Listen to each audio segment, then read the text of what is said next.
मेधा शुरू से ही पढ़ने में होशियार और मेधावी छात्रा थी। अच्छी पढ़ाई के बाद अच्छा कॉलेज सिलेक्शन और फिर बहुत अच्छी जॉब। तूने तो मेरा नाम रोशन कर दिया मेधा। अरे लेकिन ये जो काम करने का तरीका है ना, इसे बदल ले। 18 घंटे काम करेगी तो कल को बच्चा कैसे संभालेगी? तुम्हारी तरह पागल नहीं हूँ माँ जो बच्चे और परिवार में फंस जाऊँ। मैं तो जिंदगी खुल कर जीऊंगी।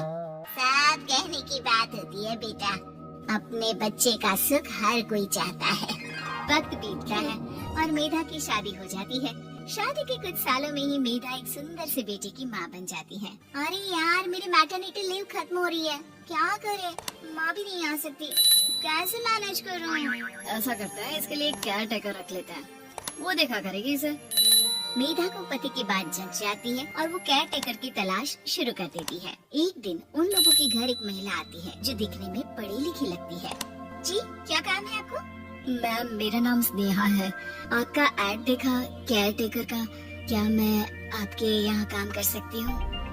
हाँ, क्यों नहीं, लेकिन आप तो अच्छे घर की लगती हैं, फिर नौकरी क्यों? दरअसल मेरे ससुराल वालों ने मुझे घर से निकाल दिया क्योंकि मैं माँ नहीं बन सकती और माता पिता भी नहीं है इस दुनिया में। तो अरे कोई बात नहीं, तुम लक्ष्य को ही अपना बच्चा समझो और यहीं रहना, और किसी भी चीज की जरूरत हो ना तो बता देना। नेहा खुशी खुशी लक्ष्य को संभालने लगती है।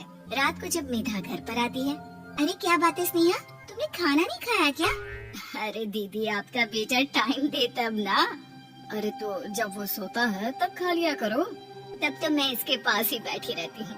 कोई मच्छर या कीड़ा काट ले लक्ष्य को तो अब आप पकड़ो, मैं खाना खा लेती हूँ। स्नेहा वहाँ से चली जाती है। बहुत ही अच्छे से ख्याल रख रही है ये लक्ष्य का। मेधा, इतना तो शायद तुम भी ध्यान नहीं देते। मेधा को पति की बात बुरी तो लगती है लेकिन कुछ नहीं कहती। धीरे धीरे स्नेहा मेधा और उसके पति के साथ बाहर भी जाने लगी। सुनो, स्नेहा को भी बाजार ले चलते हैं, वो क्या है ना लक्ष्य को देख लेगी जब तक मैं शॉपिंग कर लूंगी। हाँ चलो, वैसे मैं चाह रहा था कि लक्ष्य को लेकर हम दोनों ही चलते। क्या यार, तुम तो फ्री में इमोशनल हो जाते हो, कितना देख लेंगे हम दोनों मिलकर, ले चलो उसे। कार से निकलकर मेधा और लक्ष्य रोड क्रॉस कर रहे थे कि सामने से कार आ जाती है। मेधा का ध्यान नहीं होता लेकिन स्नेहा तुरंत लक्ष्य को मेधा से छीन लेती है। मेधा गिर जाती है और कार मेधा को छूकर निकलती है, जिससे मेधा को खून आ जाता है। पति मेधा को हाथ देकर उठाता है। स्नेहा लक्ष्य को लेकर गले लगाई रहती है। थैंक्स स्नेहा, मैंने तो ध्यान ही नहीं दिया था कि कार आ रही है। स्नेहा का गुस्सा मालकिन पर टूट पड़ता है। अरे कैसी माँ है आप, अगर आज कुछ लक्ष्य को हो जाता तो मैं आपको कभी माफ नहीं करती। छोटा सा बच्चा है, उसे चोट लगती है तो पता है कितनी तकलीफ होती है। पति भी स्नेहा को देखने लगता है कि उसे क्या हो गया। मेधा को स्नेहा पर काफी गुस्सा आ जाता है। घर आकर कहती है, देखो स्नेहा, माना तुम लक्ष्य को बहुत प्यार करती हो लेकिन वो मेरा बेटा है, मैं कभी जानबूझकर उसके साथ बुरा नहीं कर सकती, समझी? मुझे माफ कर दीजिए, मैं लक्ष्य को लेकर कुछ ज्यादा ही सेंसिटिव हो चुकी हूँ। मैं ध्यान रखूंगी कि आगे से ऐसा ना हो। मेधा का मन स्नेहा से अब हटने लगा था। एक शाम मेधा ऑफिस से घर आती है कि लक्ष्य उसे दिखाई नहीं देता और न ही स्नेहा। वो स्नेहा के कमरे में जाती है जहाँ दोनों सो रहे होते हैं। अरे स्नेहा, लक्ष्य को आज इस कमरे में क्यों सुला दिया? दीदी, मुझे नींद आ रही थी, ऐसे में उसे कमरे में अकेले लिटाना मुझे ठीक नहीं लगा। मेधा बच्चा उठाने लगती है कि स्नेहा टोक देती है। रहने दीजिए ना दीदी, सो रहा है, फालतू में नींद खराब हो जाएगी। मेधा को गुस्सा आ जाता है और वो बच्चा उठाकर वहाँ से चली जाती है। अगले दिन मेधा स्नेहा को बुलाती है, साथ में एक और लड़की खड़ी होती है। स्नेहा, अब तुम अपना कुछ और देख लो, हम लोगों को नई केयर टेकर मिल गई है, तुम इस हफ्ते घर छोड़ देना। स्नेहा का मन लक्ष्य को छोड़ने का नहीं करता लेकिन नौकरी तो नौकरी होती है ना। स्नेहा घर से चली जाती है। धीरे धीरे महीने और साल बीतते जाते हैं और लक्ष्य एक नौजवान लड़का हो जाता है। लक्ष्य, आज मुझे मंदिर जाना है, ले चलोगे? ठीक है माँ, एक काम करके भी वापस आता हूँ, तब तक आप और पापा दोनों तैयार हो जाइए।